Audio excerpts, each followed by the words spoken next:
Welcome to such facts. ఇప్పుడే భయ కిష్కిందపురి సినిమాకి వెళ్ళొచ్చాను. దానిలో కౌశిక్ గారి కథ వేరే లెవెల్లో ఉంది. మన బెల్లంకొండ సీను గారు ఆయన యాక్టింగ్ కానీ, అనుపమ గారి యాక్టింగ్ కానీ వేరే లెవెల్. దీనిలో ప్రతి సీను ఒక క్లైమాక్స్. ఒక్క సీన్ చూసిన తర్వాత నెక్స్ట్ సీన్ ఏంటా, నెక్స్ట్ సీన్ ఏంటా, నెక్స్ట్ సీన్ ఏంటా అని ఒక ఆతృత మనలో ఉంటుంది.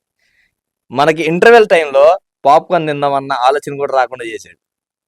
సో పక్కాగా మీరు సినిమా థియేటర్లో చూడండి, థియేటర్లో ఒక ఎక్స్పీరియన్స్ చేయండి. ఆర్జీవిని మించి కౌశిక్ గారు ఈ సినిమా తీశారు. నా ఫీలింగ్ అయితే అట్లా ఉంది. మీరు కూడా అదే ఫీలింగ్ ఎక్స్పీరియన్స్ చేస్తారని చెప్పి నేను అనుకుంటున్నాను. పక్కాగా మీరు థియేటర్లో సినిమా చూడండి, ఒక కొత్త ఎక్స్పీరియన్స్ అయితే పొందుతారు మీరు. 100% గ్యారెంటీ. ఓకే, మీరందరూ వెళ్ళి అంటే ధైర్యం చేసుకుని వెళ్ళాలి భయ్. ఈ సినిమా చూడాలంటే చాలా ధైర్యం ఉండాలి. ఎందుకంటే ఆర్జీవి సినిమా అంటేనే మనం గుండె చేతుల్లో పట్టుకుంటాము. అంతకు మించి ఉందంటే ఎక్కడికి వెళ్తుందో మీరే అర్థం చేసుకోండి.